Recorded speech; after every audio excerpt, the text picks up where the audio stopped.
Amigos, muy buenas noches. Otra semana comienza. Estamos al lunes, es 22 de mayo. Qué gusto saludarlos desde las instalaciones de Canal 10 Quiero TV. Les recuerdo que transmitimos desde nuestra bella Guadalajara, la capital de Jalisco. Soy Jonás y les agradezco el favor de su sintonía. Y qué bueno que están conmigo, porque sea que me estén viendo en punto de la hora o que lo estén viendo ya en nuestras redes sociales, van a tener un programa muy importante esta noche. No se los digo por mí, sino por mis invitados. Vamos a abordar un tema que tiene trascendencia y que afecta el futuro, no inmediato, sino de largo plazo en nuestro país. ¿Qué hacemos con el Poder Judicial? Brevísimo contexto, me tomo unos segundos. El presidente Andrés Manuel López Obrador ha indicado con toda la voz que tiene en las mañaneras que propone que los ministros de la Suprema Corte, los magistrados del Poder Judicial y los jueces en el país sean electos por el voto popular. Asegura que el pueblo es el que tiene esa facultad y que además con ello se resolverían problemas que asegura en su rueda de prensa tienen que ver con corrupción, con elitismo y también con otra serie de comportamientos negativos o ilegales que se están presentando en el Poder Judicial. Para no darles más detalles del tema, les dejo al presidente y enseguida les presento a mis invitados. Vamos a abordar este punto. Aquí Andrés Manuel López Obrador en una de sus ruedas de prensa matutinas. No tiene remedio el Poder Judicial. Está podrido.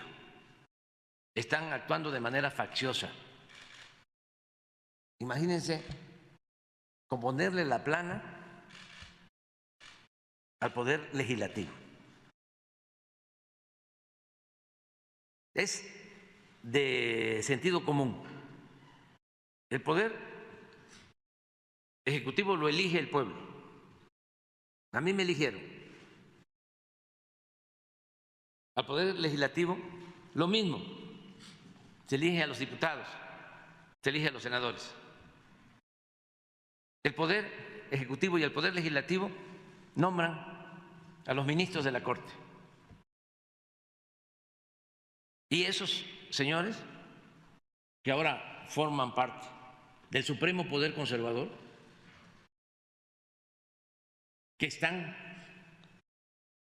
dedicados a obstaculizar la transformación del país para sostener el viejo régimen. Bueno, ahí tiene usted al presidente. En estos pocos segundos, carajo, hay una cantidad enorme de conceptos que chocan entre sí y nos ponen a dudar. Pero, como no soy yo el que le va a decir, aquí están mis invitados y los quiero saludar con mucho gusto, agradeciéndoles la oportunidad de que nos acompañen aquí en el estudio. Empiezo por nuestra invitada, es la doctora Azul Aguiar, ella es doctora en Ciencias Políticas, trabaja en este momento en el ITESO. Doctora, bienvenida y muchas gracias. Muchas gracias, Jonás. Como les digo siempre, no me voy a cruzar porque si no me acuesto ahí en la mesa y eso sería un espectáculo muy lamentable. Quiero saludar a quienes también me acompañan. Está con nosotros el doctor Guillermo Cepeda Lecuona, que es el director, no le quiero cambiar el cargo, del Instituto de Justicia Alternativa. Doctor, bienvenido y gracias. Muchas gracias, Jonás, un gusto. Y gracias. Además de su tarea, doctor, pues hay que precisar que usted lleva muchos años haciendo investigaciones sobre lo que pasa en el ámbito judicial y del ámbito del derecho. Y está con nosotros el magistrado presidente del Supremo Tribunal de Justicia del Estado de Jalisco, el magistrado Daniel Espinosa Licón. Bienvenido, magistrado. Jonás, gracias por invitarme a tu programa, un gusto estar contigo. Y gracias que viene porque usted representa a eso que está criticando el presidente y claro que nos dará su punto de vista. Quiero empezar con los dos temas que pone el presidente Andrés Manuel López Obrador en la palestra y que tienen que ver primero con el Supremo Poder Conservador. Y eso me llama mucho la atención. Y además, añado, para que ustedes me den su punto de vista y nos compartan sobre todo para nuestros televidentes. ¿Está mal que a los integrantes del Poder Judicial no los elija el voto popular? El presidente insiste. Al Poder Ejecutivo lo eligen los ciudadanos. Al Poder Legislativo lo eligen los ciudadanos. Y luego añade, y a estos señores los nombra el Poder Legislativo, con autorización también y propuesta del Poder Ejecutivo. ¿Estamos mal en eso? ¿Qué puntos de comparación tenemos? ¿Qué es lo que pasa en otros países? ¿Nos quedamos retrasados? Me gustaría que nos den su punto de vista y si me permiten, doctores, empiezo con la doctora Azul Aguiar. ¿Qué opina usted de esto, doctora Azul Aguiar? Pues bueno, primeramente hay que decir que el Poder Judicial es un poder de naturaleza distinta al Poder Ejecutivo y al Poder Legislativo, y por esta razón de que es de naturaleza distinta, necesitamos gente que tenga una mente preparada para ejercer la función judicial, a diferencia de los cargos que son de elección popular, en donde por votación directa elegimos a las personas de manera democrática, es decir, en un país con tantas desigualdades tiene sentido que se elijan a estas dos instituciones de manera democrática, utilizando, digamos, el voto de las personas. Sin embargo, la función del Poder Judicial no es tan sencilla. Es una función que debe cumplir a partir de tener una cierta carrera, un cierto mérito, una cierta preparación. No se puede poner en estas posiciones a gente amateur, a gente que no tiene los conocimientos específicos para desarrollar la función, que es nada más y nada menos que impartir justicia. Necesitamos gente profesional que esté en estos cargos. ¿Para qué? Para que pueda, digamos, acercar de manera mucho más accesible al poder, esta justicia a las personas, ¿no? Entonces, ese sería un primer punto. Tampoco hay evidencia comparada de que las elecciones populares de los jueces sean las mejores. De hecho, en los poderes judiciales constitucionales, son muy pocos los países que tienen la elección del voto popular y no podríamos hablar de estos países como democracias consolidadas, ¿no? Entonces, saco como conclusión, doctora Azul Aguiar, en una democracia que pretende ser consolidada como la nuestra, digamos que no hay un antecedente que nos sirva para someter la elección de quienes integran el Poder Judicial a voto. De ninguna manera. Esta es una función que necesita el reconocimiento de los pares, es por eso que se hace una selección muy vigilada. Podríamos mejorar el proceso de selección, también podríamos hablar de eso, cómo mejorar el proceso actual de selección de nuestros jueces, y eso podríamos hacerlo a partir del involucramiento de diferentes actores, no únicamente el Ejecutivo y el Legislativo, ¿no? Que son los que actualmente participan en la nominación de los jueces. Podemos involucrar a la ciudadanía, a la academia, a cuerpos de la sociedad civil organizados que puedan contribuir a hacer del Poder Judicial algo mucho más efectivo de lo que es hoy. La elección por voto ha ocurrido únicamente en países como Bolivia, en donde sabemos la inestabilidad política es alta. ¿En Estados Unidos ocurre? En Estados Unidos ocurre, pero no para jueces constitucionales ni para las posiciones más altas de del Poder Judicial Federal. Ocurre sobre todo a nivel subnacional.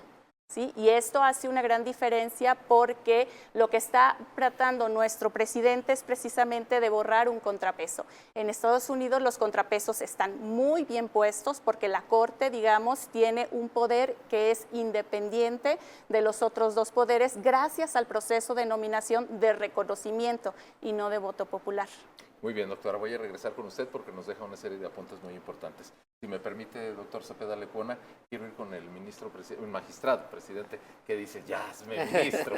Magistrado presidente, hay una frase que me llama mucho la atención en los conceptos del presidente Andrés Manuel López Obrador, y quiero hacer énfasis en que el presidente tiene una capacidad de penetración con sus mensajes, pues que no tiene comparación.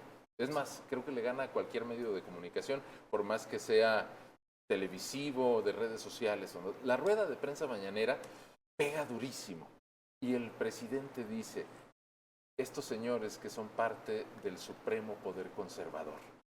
Yo quiero saber qué opina un magistrado que todos los días tiene que enfrentarse a aquellos legajos, a impartir la justicia, que tiene controversias, que tiene críticas y que tiene que llevar adelante una tarea, nada más la de impartirnos justicia.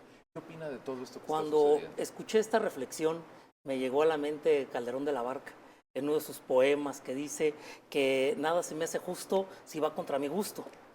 Un juicio no se resuelve a la sazón, a la guisa o a la decisión de una de las partes, sino en atención a que hay un conflicto y recurren al Poder Judicial a que se resuelva el conflicto. Y ese conflicto se va a resolver en atención a si tengo la razón o no, si tengo el derecho, si me asiste. Pero además de que me asista el derecho, que tenga los medios, las pruebas para justificar pero también que cumpla con plazos, con términos, porque hay juicios que se pierden porque no contesté oportunamente una demanda, porque no llegué oportunamente a una audiencia y me declaran confeso, y por un error de esos pierdo un juicio, aunque tenga la razón. Un juicio se resuelve en atención a las pruebas que están en el expediente, no al gusto de las partes. Lamentablemente el Poder Judicial siempre ha sido el patito feo de los tres poderes. Y el patito feo porque en el tema presupuestal no tenemos una autonomía. Así que estamos supeditados al presupuesto que ellos nos den.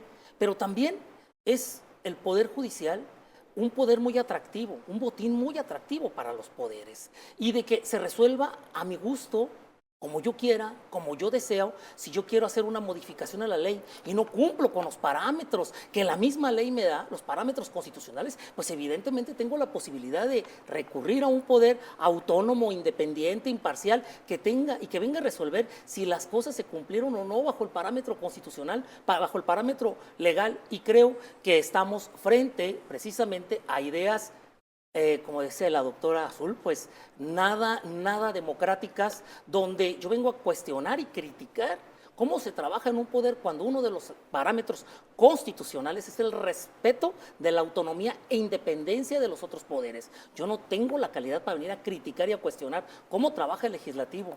Bien, mal, pésimo, la designación de los magistrados las hacen ellos. Cuando me cuestionan, ¿qué opina? Bueno, pues es un procedimiento que ellos hacen y lo respeto profundamente. Habrá la posibilidad de recurrir a través de los medios de defensa y para eso están los tribunales independientes, autónomos para resolver. Y si las cosas se realizaron incorrectamente desde el parámetro constitucional y legal, pues tendrá que haber consecuencias, aunque me molesten, aunque me incomoden. Vuelvo a insistir, nada se me hace justo si va contra mi gusto. En ese sentido, las críticas creo que no son un tema que nos vengan a cambiar nuestra forma de trabajar. Evidentemente, como dice la doctora Azul, habrá procedimientos que se puedan corregir, se puedan mejorar para que los mejores perfiles lleguen al cargo de juzgador. Un juez de primera instancia lo designa el Consejo de la Judicatura. La Constitución y la Ley Orgánica contemplan procedimientos específicos para llegar a su designación. Son concursos o convocatorias abiertas donde los mejores perfiles son los que tienen que ocupar el lugar y efectivamente se requiere preparación, profesionalismo, se requiere tiempos de antigüedad y justificar con méritos en el trabajo profesional para llegar a ocupar el cargo de juez de primera instancia. Para ser magistrado, pues evidentemente este trámite será o es una facultad de los congresos de los estados, donde también tienen un procedimiento de selección para poder llegar a designar. ¿Podemos mejorar los procedimientos para tener los mejores perfiles? Sí, yo no creo que abrir el proceso a elecciones sea lo correcto, sobre todo porque me recuerdo aquellas frases de antaño cuando un partido político decía, llevamos carro completo. Imagínese carro completo en el legislativo, en el ejecutivo, en el legislativo, pero también en el judicial, que los jueces y magistrados pertenezcan al mismo partido político. Y que claro que tengamos a lo mejor un compromiso con el partido, con el color del poder. Yo creo que el Poder Judicial efectivamente cumple una función muy distinta a la legislativo, a la del judicial, y sí requiere una preparación, tener mejores perfiles profesionales y a través de la meritocracia. No hay otra manera y no creo que las elecciones sea la forma correcta. Efectivamente tenemos casos en América Latina como el de Bolivia, o en Estados Unidos como el de Texas, como el de Nueva York, como el de Missouri, pero también hay aspectos escandalosos donde hablan de que se gastan de la propia bolsa el candidato a ocupar el cargo de juez o de magistrado de millones de dólares, y que es de su propia bolsa donde gastan la campaña, o unirme a un partido político para que el partido político me lleve al cargo. Y evidentemente, pues yo tengo un compromiso con el partido político. Los representantes populares representan efectivamente a la población. El Poder Judicial no puede representar intereses de este sentido, porque estará determinado sus resoluciones, sus sentencias al cumplimiento irrestricto de la ley, al reconocimiento irrestricto de los derechos personales y de los derechos fundamentales. Magistrado, y regreso con usted directo. Esta opinión que usted nos está compartiendo y que yo, revisando medios de comunicación, opiniones, entrevistas, casi es mayoritaria, ¿La comparten otros magistrados en los estados? ¿Usted lo conoce? Sí, claro, hemos tenido reuniones, 4 reuniones al año de magistradas, presidentas y presidentes de poderes judiciales a través de la Comisión Nacional de Tribunales Superiores de Justicia. Es un tema que hemos abordado, que no es lo ideal que sea a través de que sea un proceso de elección, sino que el procedimiento o el modelo que cada uno tiene, porque en cada estado cambia, incluso el de la federación cambia, pero la mayoría es a través de convocatorias o concursos abiertos y de méritos, que los mejores perfiles lleguen.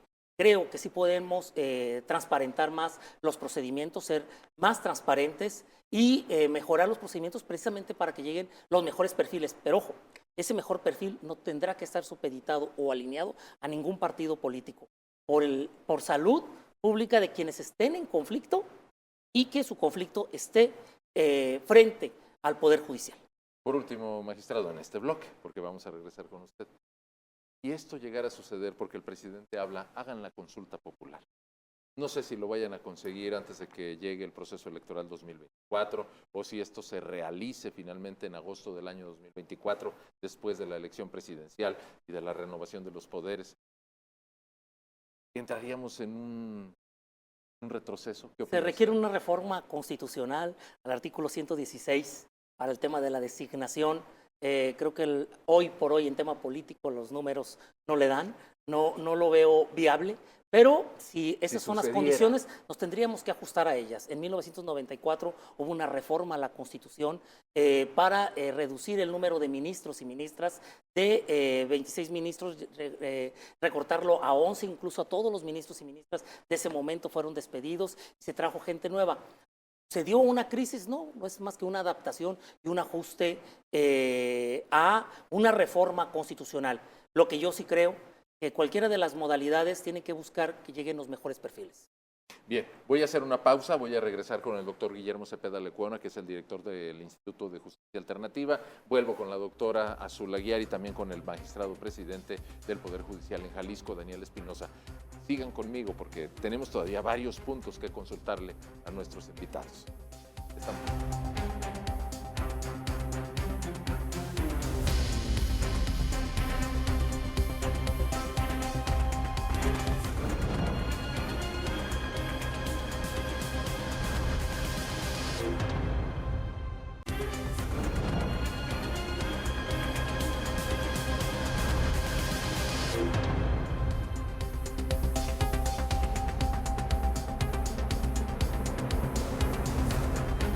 De regreso, amigos, nosotros decimos esta noche de lunes es 22 de mayo. Les recuerdo, porque esto no puedo dejar de insistirlo, estamos en redes sociales. Les voy a compartir en mi cuenta de Twitter, @jonascal, la liga del programa, para que lo vean en Facebook y también en YouTube. Y si no lo ven esta noche, véanlo mañana, o pasado, o el viernes que viene, o el día de la final, el domingo entrante.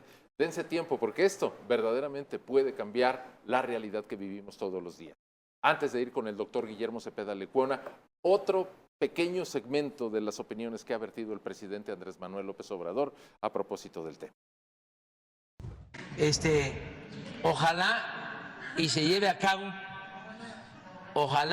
cabo la consulta, que se le pregunte al pueblo.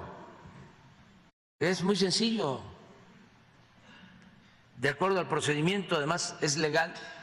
Hasta los mismos ministros de la Corte, de acuerdo a la ley, son los que tienen que revisar la pregunta. Y es muy sencillo. ¿Quieres que se elijan los jueces, a los magistrados, a los ministros de la Corte que forman parte del Poder Judicial? ¿Sí o no? Ahí está la pregunta ya. Y a votar. Van a ver cómo van a bloquear los conservadores. No participen, que nadie vaya a votar. Bueno, es el presidente Andrés Manuel López Obrador. Híjole, me hace regresar a la década de los años 90, las aulas en la universidad, los compañeros estudiantes de ciencias políticas. Hay que recuperar a Aristóteles de entrada y todos los esquemas elementales, Tocqueville y demás. Doctor Guillermo Cepeda Lecuona, usted que encabeza una institución que pretende aligerarle la carga al Poder Judicial por motivos muy distintos de esto, ¿cree que de veras hay que someter a votación de la gente el nombramiento de quienes nos dan justicia? Bueno, definitivamente creo que, como aquí se ha mencionado, lo importante es la Suprema Corte de Justicia y los juzgadores son figuras que deben ser imparciales. Yo me imagino si los jugadores de fútbol votaran por quiénes iban a ser los árbitros, pues iba a ser aquello un concurso de popularidad y nadie confiaría en el árbitro que se eligiera para dirigir a ciertos equipos, cuando fuera evidente que uno de los equipos los jugadores influyeron en la designación. Entonces creo que por el bienestar de todos es importante que la figura sea imparcial. De hecho, en nuestro país venimos atravesando una lucha de despolitizar los órganos de justicia. Nunca han sido electos en México directamente por el voto popular. En 1824 las legislaturas proponían ciertos candidatos y los diputados federales por estado votaban y se iban así hasta cubrir el número de ministros. Después ya sí fueron por planillas, después de 1857, que decían, este es el de cierta tendencia, liberales puros, liberales conservadores, decían, si yo gano, el presidente de la Corte será este o aquel. Y presente cuando Porfirio Díaz le propuso a Ignacio L. Vallarta presidir la Suprema Corte, considerarlo en su equipo, en su grupo, él le dijo con una sola condición o una sola solicitud, que se quite la Constitución el que el presidente de la Corte sea el vicepresidente, porque antes si faltaba el presidente, porque eso, decía, ha politizado y por eso necesitamos trabajar en un árbitro imparcial, y Porfirio Díaz accedió, cambió la Constitución y desde entonces desapareció la politización de estas figuras para apostar por perfiles. Entonces, creo que sería un retroceso y sobre todo quitaría esta parte de la imparcialidad. Cuando llega el momento del conflicto, sabemos que los ánimos se crespan y lo mejor que podemos tener en ese momento, cualquiera de las partes, es un árbitro creíble.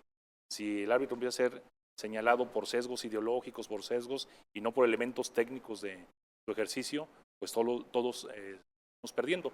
John Elster justo pone el símil de Ulises y las sirenas. O sea, Ulises, para que las sirenas no lo encanten en paso por la isla de las sirenas, se amarra al mástil.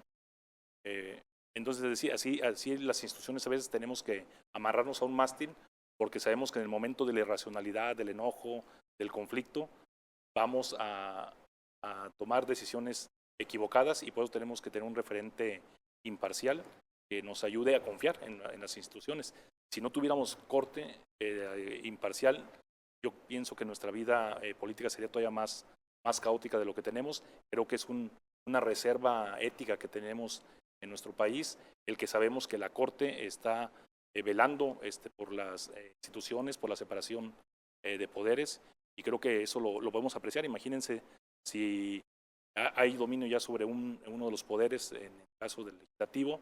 Si en eso estamos de acuerdo, ¿verdad? Sí, el legislativo está dominado. Entonces, en ese sentido, pues se perdería el fiel de la balanza. Entonces, creo que es un activo para cualquier país tener juzgadores independientes y esos no salen de las urnas. Bueno, antes de ir nuevamente con la doctora y después con el magistrado presidente del Poder Judicial del Estado de Jalisco, platíquenos, doctor Guillermo Cepeda Lecuona, y les hago extensiva la pregunta. ¿Por qué es tan importante la separación de poderes? Algo que parece en este momento que no tiene interés, que es como un asunto del pasado, que se lee en libros del siglo XIX. ¿Por qué debemos mantener la separación y la autonomía de los poderes? Esto es importante para la gente porque el presidente, y sigo metaforizando, pareciera que toma un látigo y azota inclemente a quienes tienen sueldos muy altos, a quienes se presume que hicieron contrataciones sospechosas, a quienes dictan sentencias que benefician a las personas malvadas, a esos que en 3 días les conceden un amparo, como que de repente quiere barrer con todo y lo que importa es la voluntad del pueblo. Y como que de repente la voluntad del pueblo me parece que es algo tan etéreo que nadie lo conoce.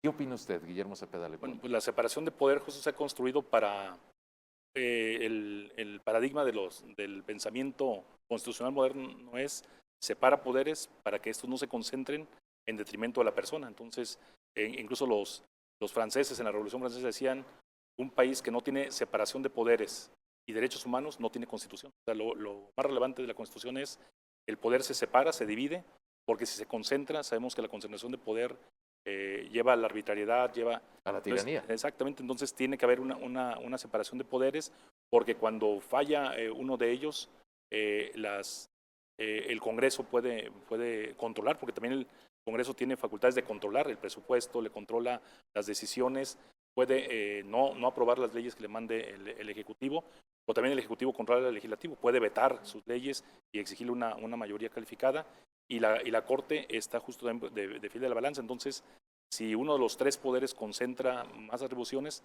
se puede dar la arbitrariedad, la tiranía, y en eso consiste. Y también el Poder Judicial se ha despolitizado porque es un poder contramayoritario. Es decir, podrían estar los 500 diputados de acuerdo en una decisión, los 128 senadores de acuerdo en una ley, pero si esa ley viola el derecho y la dignidad de una persona, el Poder Judicial puede revertirlo.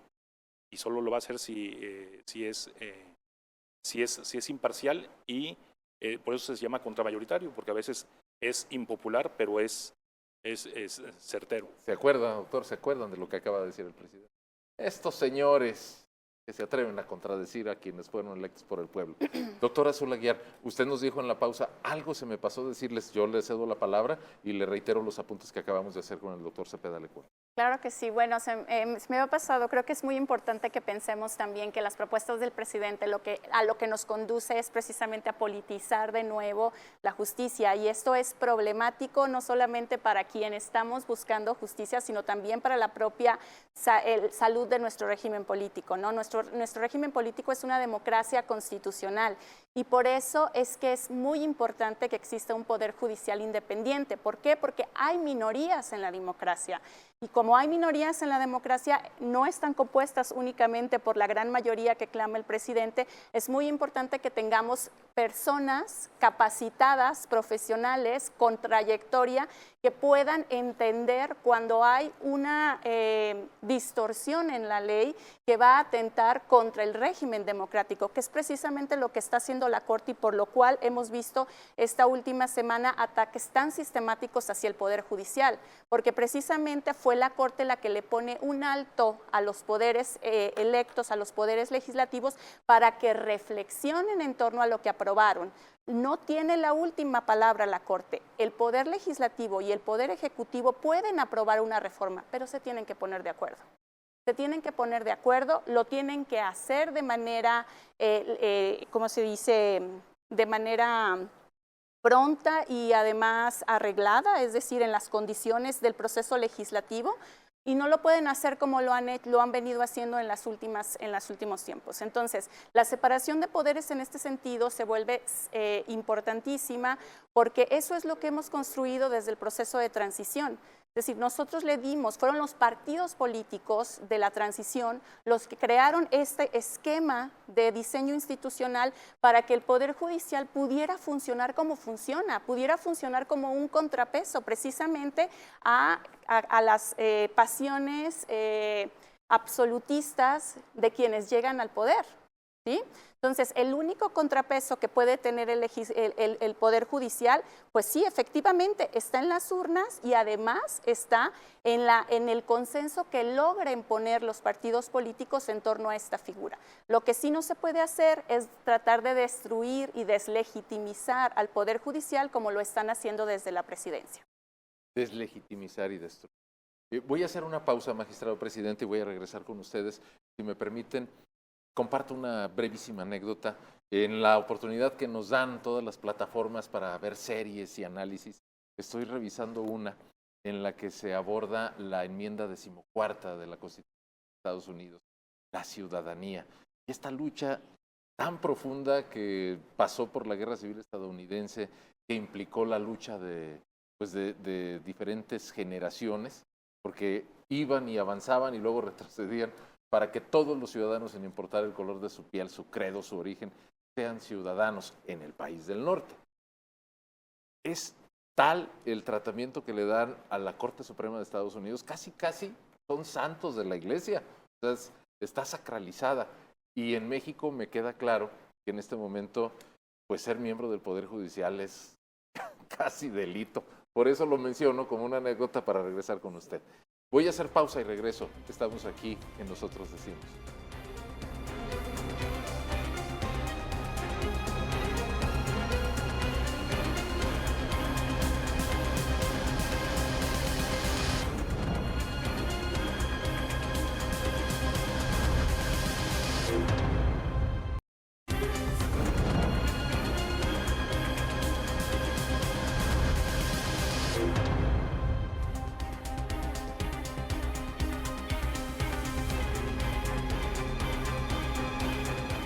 Esta noche del lunes 22 de mayo estoy aquí en la mesa de Nosotros Decimos con el magistrado presidente del Poder Judicial, Daniel Espinosa, con el director del Instituto de Justicia Alternativa, Guillermo Cepeda Lecuona, y con la doctora en Ciencias Políticas, ahora catedrática en el ITESO, Azul Aguiar. Estamos hablando de esta pretensión que parece, entre tantas cosas que se discuten todos los días y que se ventilan y que se lanzan a las redes sociales, que pareciera un punto más entre varios, pero que es trascendental. Elegir o no elegir por el voto popular a quienes integran el Poder Judicial. Ya lo dijo el presidente, ya lo vieron ustedes, jueces, magistrados y también ministros de la Suprema Corte.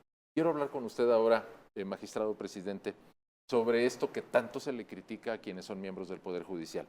Corrupción, nepotismo, altos sueldos, porque cuando los diputados, cuando el presidente lo abordan, pues es facilísimo, es como lanzar un cerillo en el zacatal seco. Inmediatamente la opinión pública se incendia, inmediatamente son desacreditados y ciertamente, creo que en eso estamos todos de acuerdo, pues hay quienes han sido encontrados en casos de corrupción, en mal comportamiento, jueces que se han corrompido o magistrados que de repente aprovechan su cargo. Sí, sí los hay, pero pareciera que todos son iguales, todos son igual de malos. El presidente del Poder Judicial en Jalisco, ¿cómo responde a esto? Bueno, yo creo que se generó una reforma creando todo un sistema anticorrupción, creando instituciones, nuevos cargos de investigación, de proceso, precisamente para sancionar los actos de corrupción. Sucede que en el Poder Judicial resolvemos conflictos. Un conflicto que no generó el Poder Judicial, el conflicto que viene civil por falta de pagos, porque te metes a mi terreno, me quitas mi propiedad, mercantil por incumplimiento de obligaciones de este índole, laboral, familiares, divorcios, herencias, porque no se ponen de acuerdo los hermanos en la sucesión. Y entonces todo viene de un conflicto.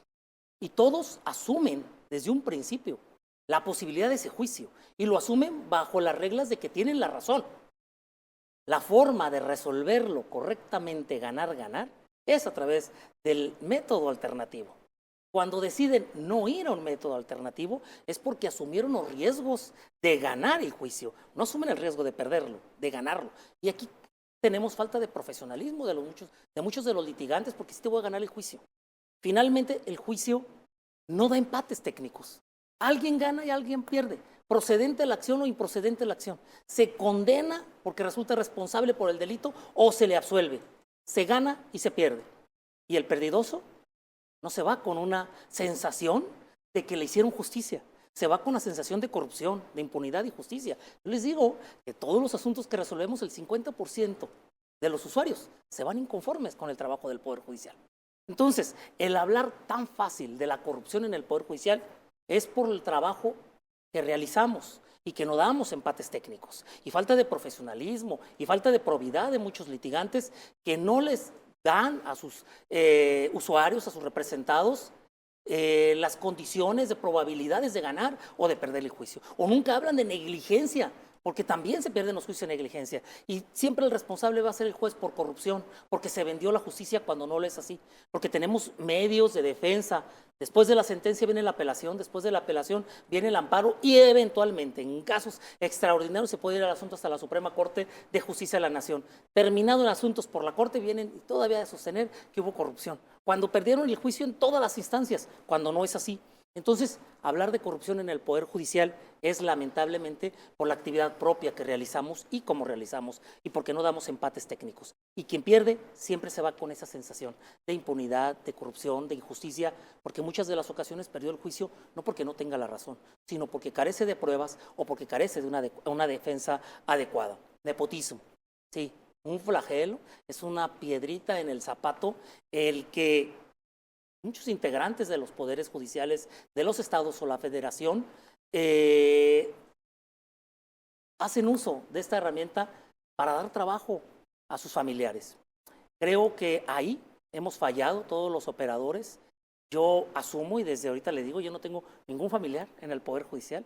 Había familiares cuando yo llego de magistrado, les dije, tendrán que salir del Poder Judicial. Por fortuna eran cargos de muy bajo nivel, pero pues veo la realidad del Poder Judicial y no puedo tapar el sol con un dedo de que lo hay, de que muchos jueces, juezas, magistrados, magistradas tienen en el Poder Judicial a familiares. Para nosotros está muy mal hacerlo, pero en los temas sindicales, en los temas de maestros, en los temas de la Comisión Federal de Electricidad, los cargos hasta se heredan. ¿Por qué? Porque el hijo está viendo realizar una actividad al papá o a la mamá. ¿Cuál es lo cuestionado del nepotismo a mi juicio? Que meta a mi hijo, que no trabaje, que no tenga la capacidad o que no tenga el perfil. Si puede haber un familiar y que pueda tener un extraordinario perfil para ocupar el cargo. Tenemos casos de magistrados que tuvieron a hijos trabajando, ya en retiro los magistrados, y que ahora son extraordinarios jueces. Yo no puedo cuestionar el nepotismo de ese momento o que haya sido nepotismo porque finalmente pues ese magistrado no le dio el trabajo a su hijo. Fue otro magistrado, fue otro juez y luego se cuestiona de que si fue a cambio de plazas, yo te doy una plaza por esta. Es un tema que sí tenemos que trabajar, que sí es un punto débil para los poderes judiciales y que finalmente nos debilita y mandamos un mal mensaje cuando a un familiar le estamos dando trabajo y no reúne el perfil. Sobre todo eso, o que incluso, peor aún, que sean aviadores, que se les dio el cargo y no van a trabajar. Que ahí está el pecado, ¿verdad? Ahí está el pecado. Porque si un magistrado tiene un hijo que aspira a ser magistrado, pues no hay defecto en eso, no de origen, ¿no? Pero tiene que seguir una carrera judicial. Es correcto, ese es el tema. ¿Hay carrera judicial? Sí hay carrera judicial. Sí hay carrera judicial. Yo en la última selección, en la última convocatoria de jueces laborales, hubo una crítica diciendo, pues no sé qué nombraron porque no los conozco. Dije, pues no sé dónde litigaban. La mayoría de muchachos y muchachas que quedaron en la lista de juzgadores laborales tienen 20 años. El que menos tenía 10 años de los jueces laborales. Fueron algunos de funcionarios en el Poder Judicial, pero unos que vienen de afuera, vienen que trabajaron como presidentes o presidentas de juntas de conciliación y arbitraje, que era su perfil y que incluso quien ganó el primer lugar en la calificación fue una dama que trabajaba como presidenta en una junta de conciliación y arbitraje. Claro que demostró su habilidad, su expertise en la materia, que en el Poder Judicial no la teníamos, que era un tema nuevo para nosotros, pero bueno, creo que sí tenemos que avanzar en poner candados para evitar el nepotismo. En torno al tema de los altos sueldos. Eso es delicadísimo, magistrado. Bien, pero Piénselo el alto bien, ¿qué nos va a sueldo, decir? el alto sueldo garantiza precisamente que no haya corrupción.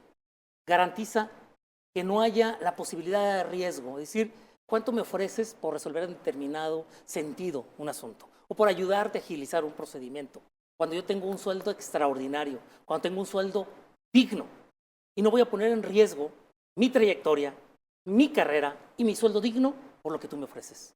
Creo que un sueldo bien remunerado para un servidor público es lo que garantiza la indemnidad de los mismos. Yo no creo que sea un pecado mortal el tema de los salarios. Se cuestiona cuánto gana un ministro, pero el presidente tiene chofer, tiene escoltas, tiene casa, tiene servicios, tiene viajes, que muchos de los jueces y magistrados no tenemos. Yo, si ustedes me dicen viajo, sí viajo constantemente y siempre viajo en clase turista. Nunca he pagado una clase ejecutiva. Déjeme interrumpirlo. Regreso al tema de los sueldos. Magistrado, déjeme interrumpirlo. Revisando precisamente, porque creo que es así como una tentación permanente y durante toda la historia de nuestro país, compararnos con Estados Unidos. La historia de México está ligada a la de Estados Unidos. ¿Por qué allá el Poder Judicial está tan bien compensado y nadie critica eso? Y los policías, y los fiscales, y los criminalistas, todos tienen un sueldo extraordinario y no lo cuestionan. Porque hay confianza, porque hay credibilidad en ellos. Creo que todas las Entonces, ¿fallamos en la instituciones, credibilidad? sí, claro, tenemos todo un proceso que cambiar. A ver, cuando Fiscalía investiga un delito y el juez absuelve, la crítica es el juez absolvió a un delincuente. ¿Por qué no revisamos el expediente para analizar si la Fiscalía recabó las pruebas suficientes para condenar a esa persona? Se cuestiona que el Poder Judicial liberó, sí, porque es una obligación del juzgador liberar si no hay pruebas que ponderen o que sustenten una condena. No es tema de cuestionar. Concedió una suspensión, sí, porque el procedimiento lo hiciste incorrectamente, porque hay reglas que cumplir y no las cumpliste. Y hay un amparo y te detiene tus procedimientos incorrectos, injustos o violatorios de procedimientos legalmente constituidos. Yo quisiera regresar al tema de la pregunta de la separación de poderes. Sí. Bueno, Montesquieu creo que encontró una extraordinaria fórmula al poder absolutista de los reyes, al poder absolutista de los soberanos, que el Estado soy yo. Y pareciera que algunos presidentes de América Latina quieren retomar esas condiciones. El Estado soy yo y lo que yo digo es la verdad y nadie es tan puro como yo. Y entonces vienen todas las críticas insanas, violatorias, además de la división de poderes, porque además esto trae responsabilidad penal y administrativa, pero bueno, aquí nadie dice nada. Decidimos optar por la prudencia y quedarnos callados frente a las críticas sin sustento.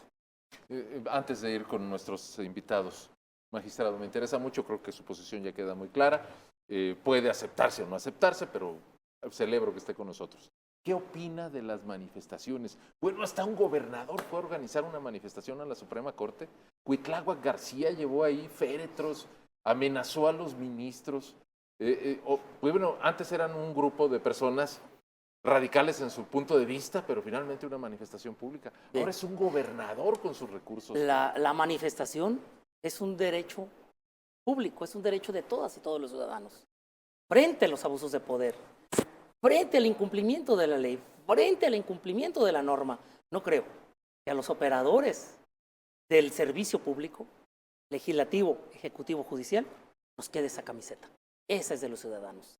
Frente a los reclamos, frente a las quejas de incumplimiento sistemático de quienes somos servidores públicos. Esa es mi opinión. ¿Y no siente que haya una amenaza Sí, no velada, claro, abierta? Totalmente. Casi de muerte. Hablamos a hoy en todos los jueces y con responsabilidad si no juzgamos con perspectiva de género. ¿Cuánta violación a la perspectiva de género vemos hoy contra la ministra presidenta? ¿Cuánta? Pero está bien, porque es otro poder y porque son otros servidores públicos y otras instituciones que fueron elegidas por voto popular. Bien. Voy a hacer la pausa rapidísimo, regreso con el doctor Guillermo Cepeda Lecuona, con la doctora Azul Aguiar. Amigos, seguimos en Nosotros Decimos. Yo tengo la esperanza firme, como cada lunes, de que ustedes estén recibiendo la información directa, el análisis de quienes conocen del tema que estamos abordando. El día de hoy, la pregunta que nos da punto de partida es, ¿elegimos por voto popular a quienes forman parte del Poder Judicial? ¿Sí o no? Ya dijo el presidente. A votar y casi, pues, ¿para qué queremos Suprema Corte? Ya volvemos.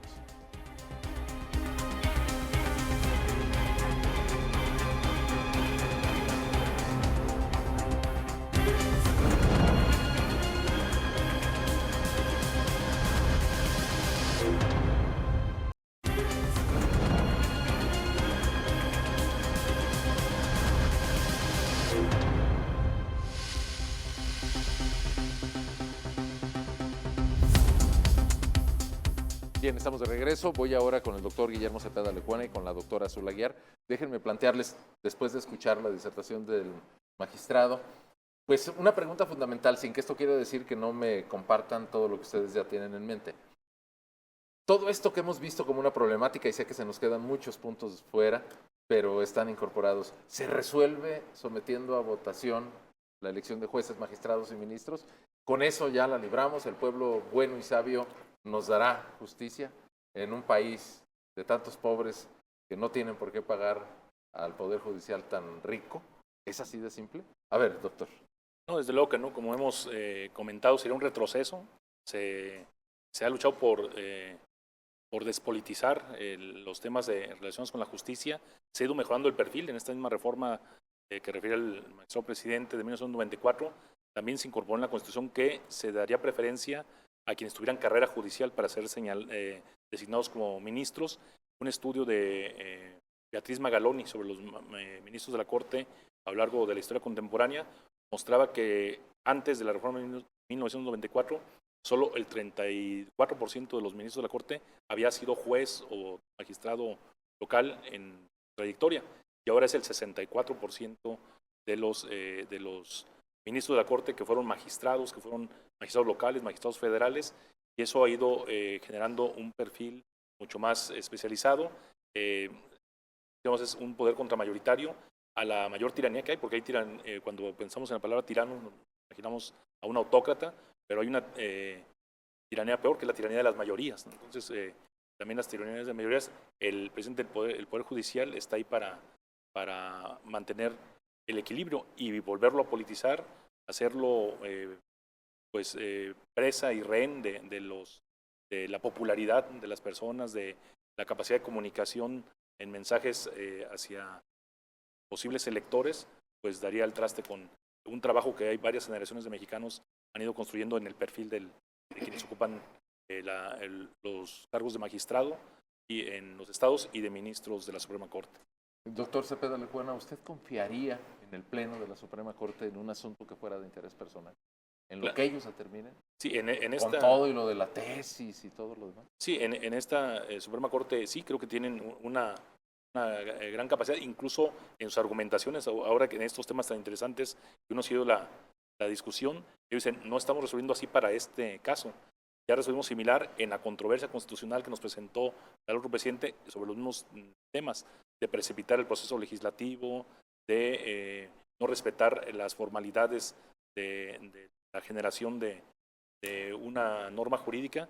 Entonces hay una serie de antecedentes muy ricos que hacen, y los perfiles de los propios ministros que los hacen muy, muy confiables. Incluso el que sean periodos de 15 años, una ministra dura 15 años, hace, el presidente de la República lo ha dicho, esta administración, porque los que lo eligen son los políticos, el presidente propone una terna, el Senado por 2/3 partes lo designa, y cuando tenía esa mayoría en la legislatura anterior, se lograron 4 ministros de la Suprema Corte, y 2 de ellos, como decía aquel ministro francés, tengo un deber de ingratitud para quienes me nombraron, porque mi posición es de ser imparcial. Entonces, ellos, hasta ha señalado el presidente, me han dado la espalda, ¿no? 2 de los ministros que se han mantenido fieles a los criterios jurídicos y técnicos de resolver estas controversias entre poderes.